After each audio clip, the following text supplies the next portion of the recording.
প্রিয় বন্ধুরা, আসসালামু আলাইকুম। সবাইকে স্বাগত জানাচ্ছি ব্রুনাই থেকে। ব্রুনাইয়ের গতকালকে আমরা আসছি রাত্রে, আজকে হইল প্রথম দিন। এখানের প্রত্যেকটা বিল্ডিং তিনতলা বিশিষ্ট, নিচতলায় দোকান, দোতলা এবং তিনতলায় মানুষ থাকে। এবং এখানে কোনো লোকাল ট্রান্সপোর্ট নাই, প্রত্যেক মানুষের জন্য একটা করে গাড়ি, সে বাসার চাকর হোক আর বাড়ির মালিক হোক। আর পৃথিবীর যত ব্র্যান্ডেড গাড়িগুলি আছে, গাড়ির অভাব নাই। এই জায়গা এক বোতল পানির দাম যা, তার চাইতে তেলের দাম আরও সস্তা।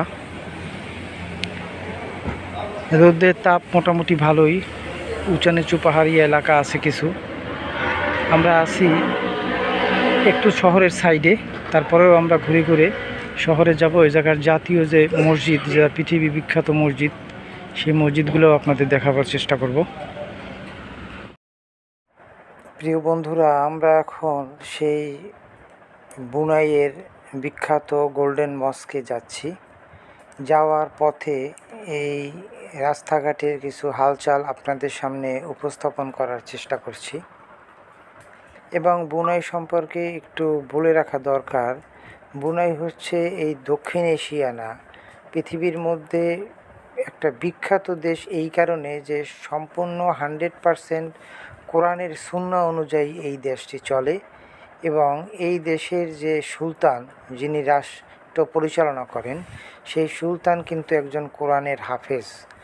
এবং প্রতি রোজার সময় আপনার তারাবির নামাজ কিন্তু ওনার ইমামতিতেই নামাজ পরিচালিত হয়।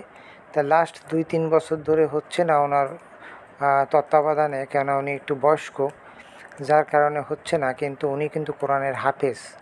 এবং এই দেশের প্রত্যেকটা নাগরিকের কোরআন শিক্ষা একেবারে অনুবাদ সহ বাধ্যতামূলক, যার কারণে যে ইউনিভার্সিটি কলেজেই পড়ুক না কেন, সবাই কোরআনের হাফেজ। এবং সবচেয়ে মজার ব্যাপার হইল, এই দেশে কিন্তু কোনো ওই যে মিলাদ মাহফিল হয় না, কেন মাহফিলের প্রয়োজন হয় না, কেন সবাই কোরআনে এক্সপার্ট।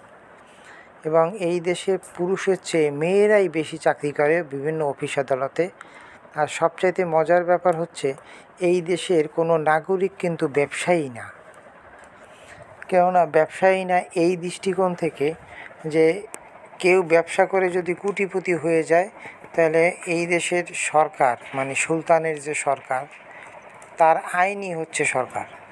পার্লামেন্ট আছে কিন্তু কোনো সংসদ সদস্য নাই, কোনো জনপ্রতিনিধি নাই, উনিই সব। সুলতান সুলেমানের মতো এরকম কার্যক্রম চলে এখানে নিয়মকানুন। তাই ব্যবসা করে কেউ যদি কোটিপতি হয়ে যায়, তখন সে ওই রাজসিংহাসনের লোভে একটা রাজনৈতিক দল গঠন করবে, তারপরে আন্দোলন করবে, এই আন্দোলনের পিছনে টাকা খরচ করবে, যার কারণে কোনো ব্যবসায়ী এই দেশে নাই। সরকারি ব্যক্তিগতভাবে চায় না যে কোনো ব্যবসায়ী কোটিপতি হোক। হ্যাঁ, দেশের উন্নয়নের জন্য কোটি কোটি টাকা লাগবে, সরকারের ভাণ্ডারে টাকা আছে, সরকার খরচ করবে, কিন্তু কোনো ব্যবসায়ী এই দেশে তারা বানায় না। প্রিয় বন্ধুরা, আমার কথাগুলো শুনতে একটু স্বেচ্ছাচারিতার মতো মনে হইলেও কিন্তু সরকারের পক্ষ থেকে কি কি সুযোগ সুবিধা এই দেশের নাগরিকদের দেয়, এইটার ব্যাপারে একটু আলোচনা করি। এই দেশের মোট জনসংখ্যা 5 লাখের কাছাকাছি, এবং 3 লাখই হচ্ছে বিভিন্ন দেশের নাগরিক। Bangladesh, India, Pakistan, Malaysia, Singapore, Thailand, এরকম এই এশিয়ার বিভিন্ন দেশের নাগরিক হলো 3 লাখের মতো। এবং 2 লাখের মতো হচ্ছে এই দেশের অরিজিনাল নাগরিক। এই দেশের অরিজিনাল যে নাগরিক 2 লাখের মতো আছে, তাদের কি সুযোগ সুবিধা সরকার দেয়, এইটার ব্যাপারে এবার আসল আলোচনায় আসা যাক। এই দেশে যার যতই বাচ্চা জন্মগ্রহণ করুক না কেন, সেই বাচ্চাদের স্কুল থেকে ইউনিভার্সিটি পর্যন্ত যাবতীয় পড়ার খরচের দায়িত্ব সরকারের। নাম্বার 2, এই দেশের কোনো শিক্ষিত মানুষের চাকরি ছাড়া বেকার নাই। নাম্বার 3, এই দেশের জনগণের কাছ থেকে সরকার 1 টাকাও কোনো ট্যাক্স নেয় না, কোনো ধরনের কোনো ট্যাক্স সরকার তাদের কাছ থেকে নেয় না।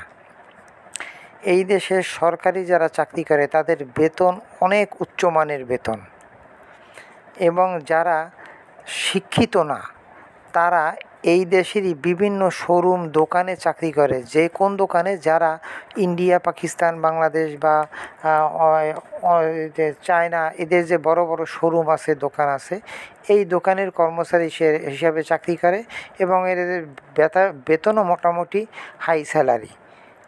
আর এদের চিকিৎসা ব্যবস্থা, তারপরে আপনার বাসস্থানের ব্যবস্থা, এগুলা সমস্ত দায়িত্ব সরকারের। এবার আসি আপনার বাসস্থানের ব্যাপারটা। বাসস্থানের ব্যাপারটা হচ্ছে, এখানে যে 2 লাখের মতো অরিজিনাল যে বুনাইয়ের বাসিন্দা আছে তাদের নিজস্ব কোনো বাড়ি নেই। অর্থাৎ শুনলে হয়তো অবাক লাগবে, এই বুনাই রাষ্ট্রটা ব্রিটিশের কাছ থেকে এই বুনাইয়ের যে সুলতান, বর্তমান যে সুলতান, তার বাবা কিনে নিয়েছিল পুরা বুনাই শহরটাকে, বুনাই দেশটাকে সে কিছু নামমাত্র টাকা দিয়ে কিনে এনেছিল ব্রিটিশদের কাছ থেকে।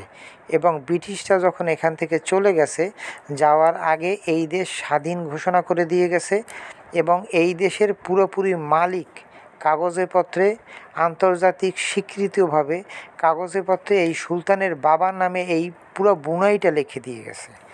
এবং এর ভিতরে আবার কিছু শর্ত আছে। শর্তটা হচ্ছে এরকম: বুনাই দেশটাই ভাসে তেলের উপরে, সমুদ্রের তলদেশ থেকে পাইপের মাধ্যমে তেল এনে এটা রিফাইন করে বিভিন্ন দেশে এটা এক্সপোর্ট করে।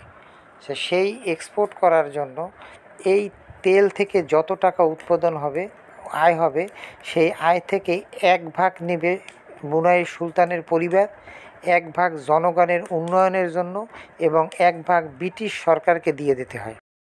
প্রিয় বন্ধুরা, আমরা কিন্তু আমাদের কাঙ্ক্ষিত গোল্ডেন মস্কে এসেছি। কাজে আমাদের এর পরবর্তী ভিডিওটা আমরা আপলোডের অপেক্ষায় রইলাম। আল্লাহ হাফেজ।